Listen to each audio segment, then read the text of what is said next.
começar a fazer uma reflexão breve. Tem muitos nomes por trás de organização, gestão da coisa, gestão de negócio, estratégia de marketing, mas tem um cara que marcou a história.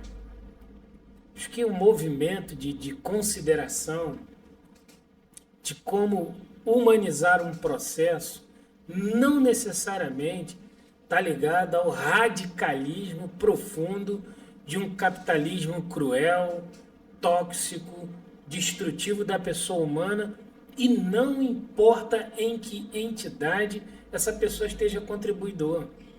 Não importa qual é a visão, se é uma visão liberal, se é uma visão social, se é uma visão para um lado, para o outro, para o meio. O que importa é se o comportamento está voltado para o ser humano, se o comportamento está compreendendo que quem está na ponta é o ser humano. Aí a gente dá um mergulho, cara, décadas atrás. Um cara chamado Henry Ford. Certamente Henry Ford não era um socialista. Henry Ford muito dificilmente seria um humanista.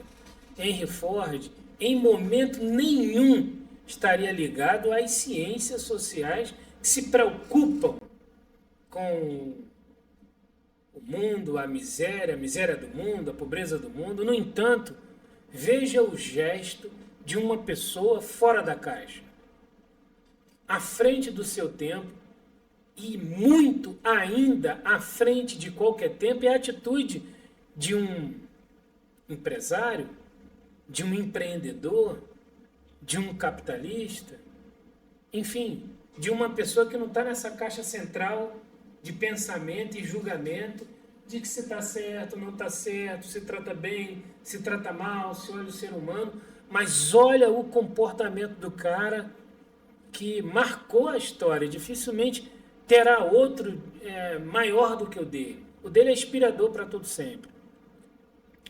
Henry Ford revoluciona a indústria automotiva, e não apenas com métodos mais produtivos, não apenas com agregar valor ao seu produto, mas com um movimento ligado ao ser humano. Olha a atitude do cara. Ele chega à conclusão, por si só, que não era justo que quem trabalhasse para ele, que quem produzisse para ele, não fosse capaz de ser dono daquilo que fabricava, não fosse capaz de adquirir aquilo que fabricava. Então ele cria mecanismos administrativo-financeiro para dar acessibilidade para o cara ter, para o cara ser proprietário de um carro.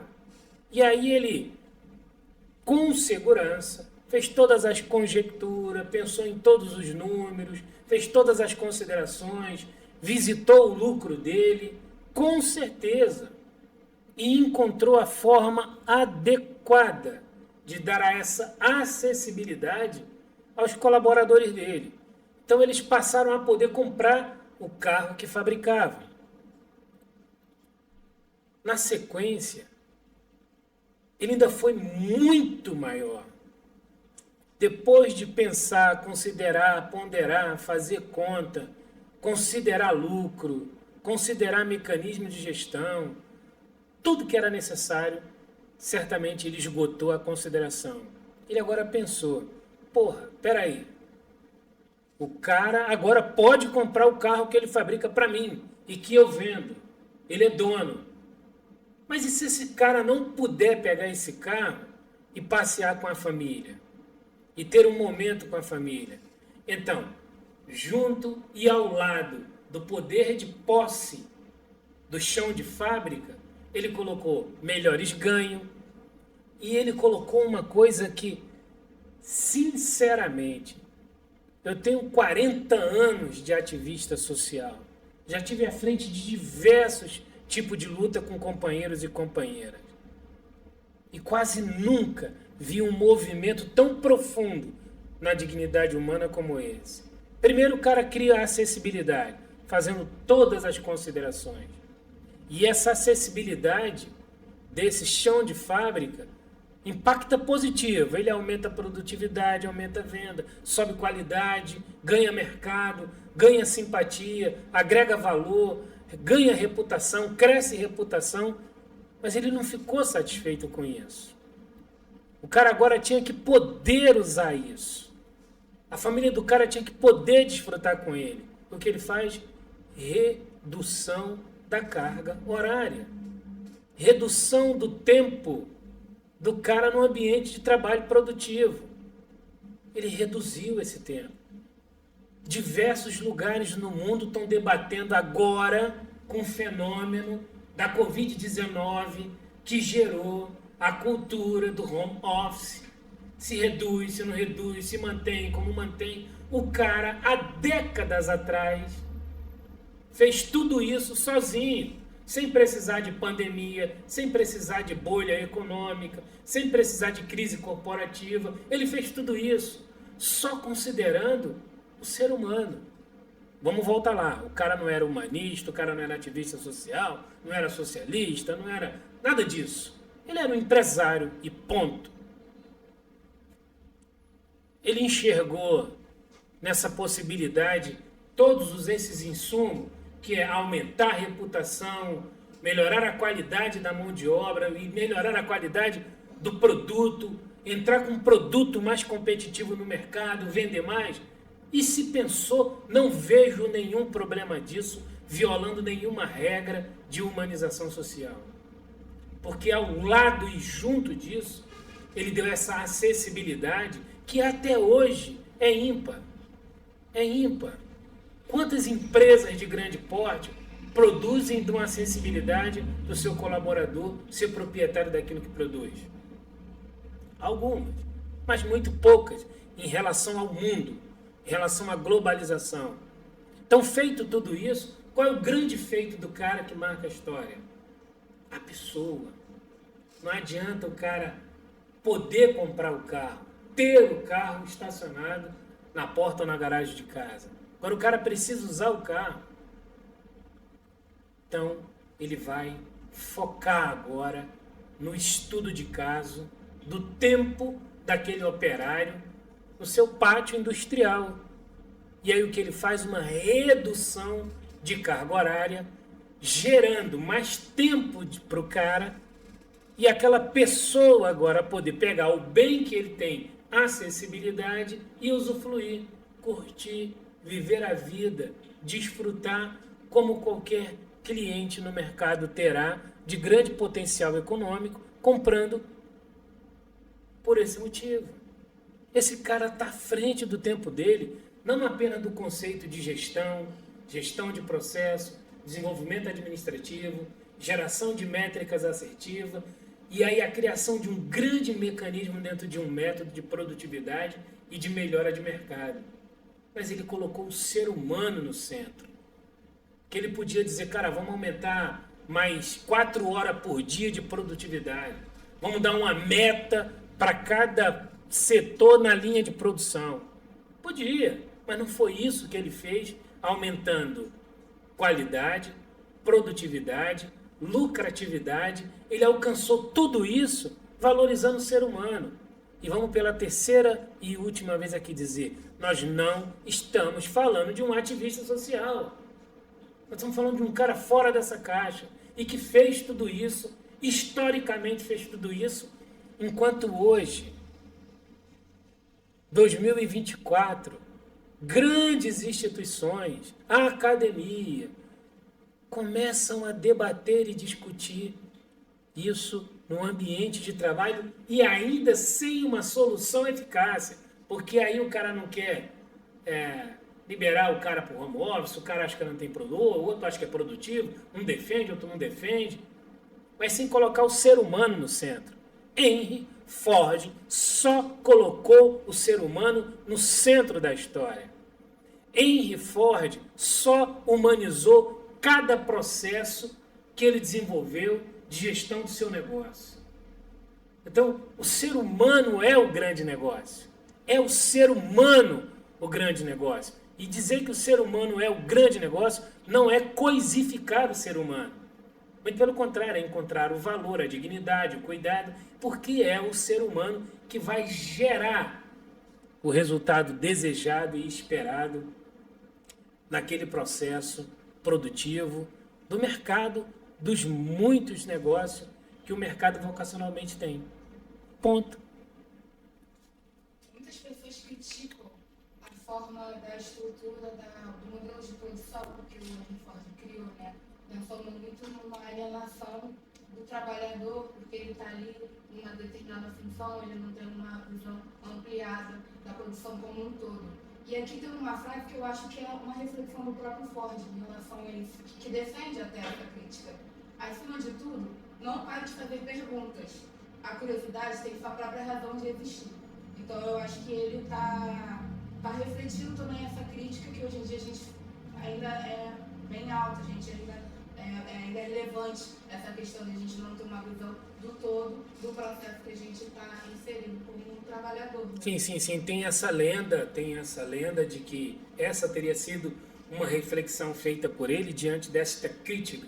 Claro que essa reflexão todo mundo sabe que, estrito senso, ela é de Albert Einstein. Mas não é porque ela é de Albert Einstein que ele não teria acesso a ela, sendo ele um cara extremamente intelectual, sendo um cara profundamente inteligente. Ele sim, e é uma defesa, você imagina. Veja, meu povo, o cara fez um movimento gigantesco. Ele torna possível que o chão de fábrica torne-se proprietário daquilo que fabrica. Ele reduz a carga horária, logo o tempo de vida do cara no ambiente de trabalho. Ele melhora os ganhos financeiros de todo o chão de fábrica. E ele ainda agora é passivo dessa crítica. O que é bom? Quando é bom? E aí entra a formatação do pensamento crítico. Há um movimento positivo num lugar que foi fruto das minhas críticas, e porque ele foi fruto das minhas críticas, e ele está no consórcio das minhas insatisfações, baseada na minha visão e no meu credo social e de vida, então aquele lugar, aquele ambiente não pode ter uma boa iniciativa, ou se tiver eu a ignoro e me mantenho lascivamente criticando, é errado isso. Isso não é ser flexível nem negociar valores, mas é enxergar que existe ordem no caos. E aí vou até chamar aqui para uma memória, na bolha econômica europeia, um cara chamado Philip Dodge. Philip Dodge é um curador cultural britânico que durante a grande bolha econômica europeia desenvolveu o conceito caórdico, que é ordem no caos. E a partir do conceito caórdico, ele foi encontrando filões de contribuição para o PIB britânico com a cultura. O que tem a Europa de beleza e de geração de recursos e que no mundo continua na margem? A cultura, cinema, teatro, espetáculos, shows e tudo que tiver ligado à cultura foi contribuindo para a economia e a recuperação do PIB. Ou seja, tem ordem no caos. Tem ordem no caos. Você precisa encontrar essa ordem e como tornar ela positiva e explorar o que pode ser feito com esse ordenamento do caos. Simples assim. Então não adianta você fazer sua crítica. Não adianta você se manter rígido, se manter em estado de guerra para atacar aquilo que é indiferente a você. Isso não é permissivo. Você não vai evoluir. Reginaldo, logo depois do Ford, ele inspirou outras pessoas, né, a desenvolver outros patamares e aí a gente observa o avanço do setor dele no automobilismo. Logo depois teve o Taylorismo Fordismo, não é mesmo? Como se fosse uma manutenção de todas essas etapas que o seu Ford desenvolveu. Você consegue enxergar essas etapas de alguma maneira ainda viva no nosso mundo contemporâneo? Não, está vivo, né? Tanto que tem uma ciência acadêmica que são as cátedras de formação de administração.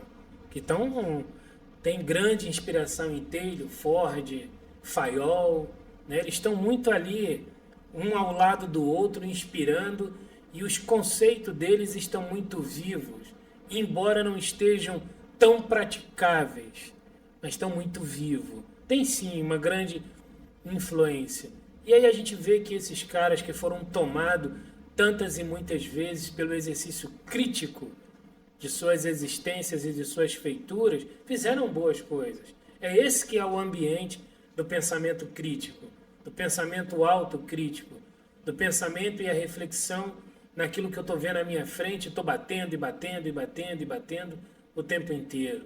Não à toa o mundo teve aí nos últimos 7, 8 anos um boom de discussão, de estabelecimento e nova visão do meio ambiente, da visão de como ver o social, de como melhorar sua governança. Tudo isso é uma grande influência, talvez desse trio e de outros antes deles. Que também. O que a gente não tem visto é tanta prática, Carol. Falta prática. Não falta discurso. Aonde a gente vai tem grandes discursos, tem grandes pensamentos, tem grandes movimentos. Hoje em dia você quase não ouve falar expressões regionais, territoriais. Tudo hoje é global. Vamos ao encontro global X, vamos ao encontro global Y, vamos ao encontro global Z. Tudo é muito global. Então tem muita coisa elaborada. Muitas vezes eu fico me perguntando o que ainda falta saberem para dar uma pausa na busca do saber, continuar com a manutenção no que conheceu e partir para o exercício prático. Nós temos uma grande ausência de exercício prático naquilo que já foi medido, seja do bioma, seja do indivíduo como ser humano e suas necessidades, seja do método de governança e administração de processo, e aí vai desde a coisa pública, pensando em aspecto global, seja da pessoa, do indivíduo humano e o seu desenvolvimento de humanização, ou seja, de como você vai administrar qualquer processo em qualquer instância que seja. Eu quero crer que nós não podemos aqui ser o profeta do tempo, mas que é sensível à chegada do tempo da prática, de colocar em prática. Uma linha de 30 centímetros é uma versão do horizonte. De um pouco mais é uma versão do horizonte. E uma visão do infinito numa linha horizontal é a versão plena do horizonte. E aí é saber qual é o horizonte que a gente vê todo mundo enxergando. É numa linha de 30 centímetros? 1 metro? Um continente? Ou o infinito de possibilidade? A tecnologia fundamentalmente passará pelo ser humano. A tecnologia hoje com a IA consegue fazer reflexões mecânicas baseada num consórcio e um compêndio parrudo de informações produzida pelo ser humano. Tanto que você vai ver que tem o chat GPT 1, versão 2, versão 3, daqui a pouco vai surgindo aí 2.0, vai crescendo, mas só vai tendo versão 1, 2, 3, versão 2.0 à medida do envolvimento do raciocínio humano, da contribuição humana, da formação de rede de informação humana, da dúvida do ser humano, do quantitativo de pergunta que é colocado naquele ambiente virtual para poder esse processo ir se desenvolvendo e crescendo. O ser humano não está de fora da tecnologia. O ser humano é a própria tecnologia. Agora, ele vai ficar tecnologia arcaica, obsoleta, se ele se preservar como tecnologia arcaica e obsoleta, analógica, antes da analógica. Se ele se preservar como a tecnologia da alavanca, ele só vai ser alavanca. Se ele se preservar como a tecnologia do fogo, ele vai arder no próprio fogo até se consumir. Se ele se comportar como a tecnologia da roda, ele vai rodar sem uma direção e ninguém sabe para onde ele vai. Mas se ele pegar a roda, o fogo e a alavanca e forjar uma ferramenta racional de acessibilidade controle, julgamento crítico e usabilidade imediata naquilo que for bom, ele vai estar sempre a tecnologia à frente da própria produção tecnológica. Isso é uma visão. Agora, desse tamanho, ou infinito. Pessoal, acho que a ideia hoje da busca do lucro imediato, ela não sobrepôs aí as ideias de Henry Ford. Por exemplo, eu tenho que produzir mais, mas com menos funcionário, entendeu? Então aqueles funcionários que estão lá vão ter que trabalhar mais, entendeu? E vão ganhar menos e vão trabalhar mais, já seja no campo. Por exemplo, no campo, preciso produzir mais, então eu tenho que jogar mais aditivos químicos nos alimentos e tudo mais. Você acha que essa busca, na verdade, a busca pelo lucro impede a prática, por exemplo, do sistema ESG? Né? O que você acha disso? Vamos lá. Primeiro, a gente tem que desmistificar que o desejo de ganhar é um problema. A gente precisa desmistificar que ter acesso ao capital, ter riqueza é um problema, é um pecado. Vamos desmistificar isso. E vamos compreender isso agora, em que estágio da ambição isso pode ser colocado. Você pode ambiciar ter mais? Pode. Você pode desejar ganhar mais? Lógico que pode. Você pode desejar que a ambição de ter e ganhar mais promova mais conforto, até um certo luxo? Qual é o problema? Agora, quando você rompe com uma coisa chamada ética, compreensão humanizada, controle, então tudo isso, e aí você vai sendo contaminado por informações que lhe impedem de ter uma reflexão e um pensamento deste ambiente do que é a economia, do que é o desejo econômico de crescimento, do que é essa ambição do ter, e também você vai perdendo a mão disso, você começa a pensar nisso. Vamos voltar no cara. O cara, de repente, ele não dá para os funcionários, ele vendia. Todo mundo entende que ele nunca deu nada para ninguém. Logo, se ele não deu nada para ninguém, ele desenvolveu um modelo de linha de alto crédito. O crédito do negócio dele. Com certeza, não sei se está listado, mas esse crédito deve ter inspirado o mundo do crédito. Esse cara, ele não ganhou menos.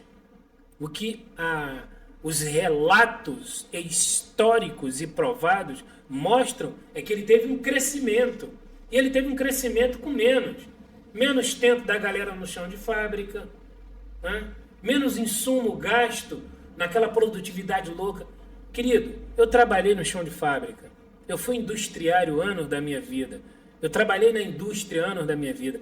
Toda vez que você força um coletivo de operário a produzir aceleradamente, aquele mesmo coletivo, é claro que ele entrega metas, mas ele entrega meta com ativos significativos de prejuízo, porque ele está estressado, está esgotado, está trabalhando sobre uma pressão, quebra um equipamento, quebra uma máquina, danifica mais, a qualidade baixa, você tem que lutar para a qualidade subir, entregar no final. Nem sempre o que vai em escala para o mercado tem qualidade total. Olha aí a enxurrada que os tribunais de pequena causa, as reclamações de direito do consumidor tem nos países onde esse tipo de legislação está aplicada, são milhões de causas adjudicadas reclamando pela qualidade do produto, da má qualidade do produto recebido. Então aquele cara que está produzindo aquilo, trabalhando mais, trabalhando muito, produzindo mais,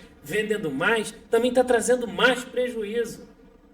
Então nem sempre a história do trabalhar mais tempo, fazer forçadamente mais, ter um plano de meta gigantesco, está ligado a bom resultado. Quem é que um dia chamou a indústria, o comércio ou qualquer segmento vocacional de negócio, de produto, para sentar numa mesa e falar, vamos ver o teu prejuízo esse ano com a manutenção do teu equipamento, com a reposição de peça do teu equipamento, com a compra de um novo equipamento, porque aquele equipamento não dá mais nem para consertar, com o prejuízo de uma mão de obra que adoeceu e está afastada, e você tem que repor, e nem sempre você repõe com o mesmo índice de qualidade produtiva, por causa do tempo investido e o conhecimento de causa na produção do produto em questão. Então são prejuízos que a grande empresa, as grandes empresas, todas as grandes empresas, acabam computando. Mas aí você vai ver só que a marca XYZ, que tem domínio global e cresceu pra caramba, colocou ao lado um grande prejuízo.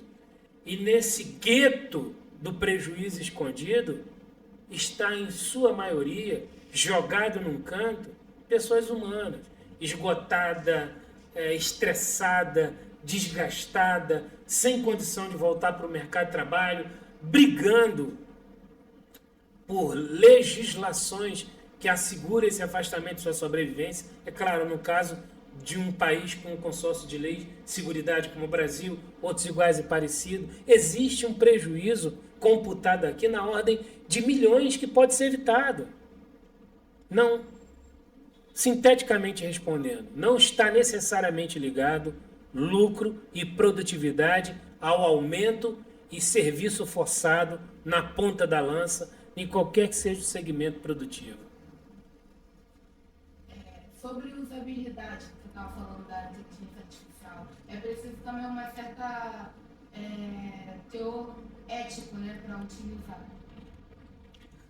Totalmente. A IA. Vamos pensar na IA aqui. Olha a IA aqui. A IA não é uma nuvem desaparecida, não é uma nuvem nebulosa jogando raio na nossa cabeça. Não é um fantasma que surge escondido atrás de uma máquina. E nós vamos voltar tantas e muitas vezes nessa discussão, é um produto desenvolvido por nós. Então qualquer coisa requer uma análise. As nossas próprias atitudes exigem uma análise. Então se você tem lá um ambiente tecnológico, digital, cheio de informação, que você pode usar de maneira positiva, é justo, é muito justo que ao acessar aquilo, você tenha uma visão crítica, faça uma boa leitura crítica baseada, o que eu quero? Uma pesquisa acadêmica? Fazer uma boa leitura, baseado no assunto, eu já devo ter tido acesso ao assunto pelo professor, que já introduziu em minha mente um conhecimento, então eu tenho parâmetros críticos para julgar o texto que eu estou lendo. Ou qualquer outra coisa que eu vá fazer nessa consulta. Então o que você tem que ter não pode fugir da ética. Se viola a ética, a justiça, a normalidade, o que está diante de mim, eu não executo, eu não replico, eu não faço, não é bom. E não é bom no sentido de bonzinho, bondade, não é bom a começar para mim mesmo. Não só no ambiente acadêmico, mas também nos outros núcleos empresariais, né? A gente vê hoje em dia uma matéria, por exemplo, na internet, a gente vê conteúdo criado por inteligência artificial. A gente está tendo essa preocupação também de distinguir o que realmente está vindo do ser humano e o que está vindo com essa abordagem um pouco junto com a inteligência artificial. Como é que a gente equilibra para a gente não ter muitos conteúdos criados pela inteligência artificial e poucos criados pelo ser humano e, consequentemente, o nosso desenvolvimento também vai ficando um pouco aquém aos conteúdos criados pela inteligência artificial? Usabilidade, é sempre usabilidade. Os smartphones, eles foram evoluindo de acordo com a usabilidade, com a nossa usabilidade. De maneira com que nós usamos aquilo que eles têm de bom, eles acrescentam a melhora no bom e colocam mais funções ao lado. E se a gente continua dando usabilidade àquelas funções, elas vão melhorando e eles foram trazendo outras. As múltiplas linhas concorrentes foram construindo estratégia de acessar o consumidor. Então a gente vai acabar sempre sendo esse sarrafo sempre sendo essa régua, esse critério de medida de que se evolui ou não evolui. A usabilidade. Cadê o Orkut? Quando surge o Facebook, aonde está a usabilidade a maior? Continua na comunidade Orkut ou vai migrando para o Facebook, e à medida que vai enxugando a usabilidade do Orkut, vai crescendo a usabilidade do Facebook, logo os criadores vão tendo estímulo de colocar mais valor, mais utilidade, e esse mais valor, mais utilidade vai aumentando essa comunidade e diminuindo a outra. Não é o elemento usabilidade que determinou o desaparecimento de uma, o crescimento da outra e até a estabilidade de presença. Então é usabilidade. Se nós dermos usabilidade crítica responsável, a gente sempre estará no equilíbrio. Nunca menos o ser humano e mais a máquina, e muito dificilmente mais a máquina e menos o ser humano, porque a usabilidade vai estabelecer esse equilíbrio. No mundo corporativo, donos de meios de produção já estão exigindo um certo conhecimento da população em relação a mexer, né, desenvolver na ferramenta de IA. Como é que você acha que a gente pode entregar um conhecimento, uma acessibilidade para as pessoas que, muitas das vezes não têm nenhum acesso pleno à internet, um Wi-Fi? Como é que a gente consegue introduzir essa pessoa no mundo da inteligência artificial? Até para ela mesma usar como ferramenta de renda, né? Vai sempre passar por uma discussão central. Sempre. Acessibilidade. A grande vedete dessa nossa conversa hoje é Henry Ford. Qual foi a grande estratégia dele de desenvolvimento e reputação e crescimento econômico? Acessibilidade. Ele começa por dar acessibilidade ao seu colaborador, ao seu produto. Depois ele dá acessibilidade ao seu colaborador, a uma qualidade de vida externa, e ele ganha mais com isso. Então, se a gente vai criando a acessibilidade, e a acessibilidade, nesse caso aqui, é pensar em custo, preço, né? Produto. Qual é o produto que pode ter um preço mais acessível? Novamente a gente volta para o smartphone. Há os mais baratos, há os mais caros. Então há um mercado de produto para todo tipo de economia, que é, no final das contas, a acessibilidade. A gente vai suprindo essa necessidade ou esta inclusão na pirâmide, de baixo para cima, à medida que o mercado vai dando a acessibilidade. O que você acha de empresas já abrirem mão de mão de obra humana e começarem a utilizar mais ferramentas automatizadas, mesmo, com grande racional, né, grande pano de fundo a inteligência artificial? Hoje em dia, por exemplo, a gente vai no metrô, quase não tem mais atendente de ticket, máquina, caixa também em supermercado, a gente consegue fazer um autoatendimento ali. Acredito que isso fora do Brasil seja um pouco até maior, mais recorrente. Como é que você acha que países como o nosso vai conseguir lidar com essa influência, né, com essa moda, com essa tendência? Então, o nosso país e o mundo passa por isso. Sabe, a nossa comunidade preta, ela viveu isso na carne. A nossa comunidade preta que teve, nós, comunidade preta, como povos originários do Brasil, que estivemos aqui livre e depois estivemos sujeitos e submetidos ao ápice da arrogância, que é de deter a liberdade do ser humano com os ritos da escravidão, quando o calor da liberdade cantava nas senzalas, quando o ímpeto de liberdade fervia no sangue de cada humano preso, correram e fizeram diversos movimentos libertários, até a tal Lei Áurea. Então, soltaram, desordenadamente. Essa soltura desordenadamente, sem apoio, sem planejamento, sem responsabilidade com aquele processo de aprisionamento, gerou consequências que estão sobrepostas até hoje na sociedade. O que nós devemos fazer é inevitável a chegada do processo tecnológico para as empresas. É inevitável. No entanto, nós precisamos nos preocupar mais com a chegada desse processo em qualquer empresa. Uma empresa pretende demitir X empregado porque ela aumenta o seu acervo de tecnologia. Essa mesma empresa não pode, durante um período, investir em educação para que aquele corpo de empregado possa ser aproveitado de maneira técnica ou que possa ir para o mercado de maneira mais equilibrada? Então é planejamento. Não é não chegar, não é não ter, e não é brigar com as empresas para que elas tenham menos ou mais, mas entrar na discussão de preparação.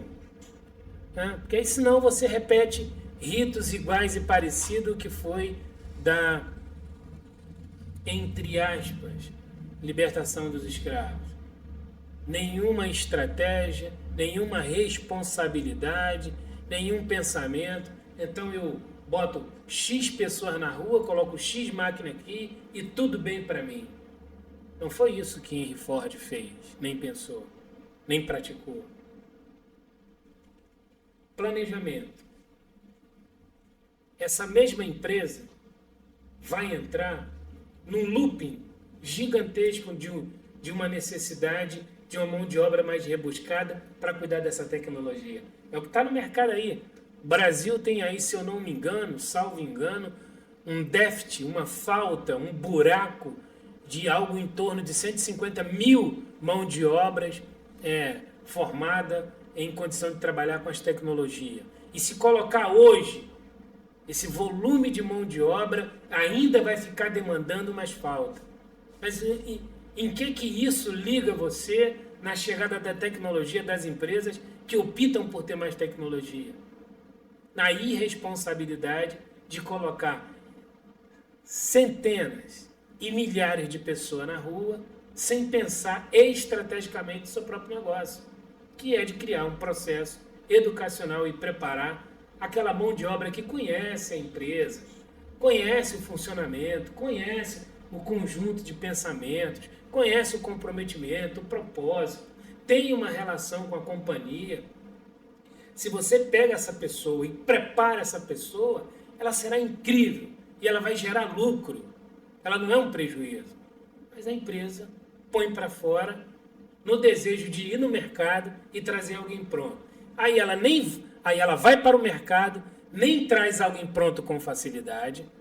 E quando traz alguém que ela tem que fazer esse investimento vezes 2, se tivesse feito esse planejamento com esse corpo antes de botar na rua. Mais responsabilidade, mais estratégia de substituição e aproveitamento de mão de obra. Simples assim. Bom, a gente vai encerrando esse papo por aqui. Esse foi mais um De Cara para o Mundo, aqui no nosso canal do YouTube Tudo é Pauta. Galera, como sempre, segue, curte, compartilha, comenta, critica, se inscreve e ajuda o nosso trabalho a crescer. De Cara para o Mundo, usando hoje como mola de inspiração Henry Ford, um debate variado e diverso como é o Tudo é Pauta. Valeu!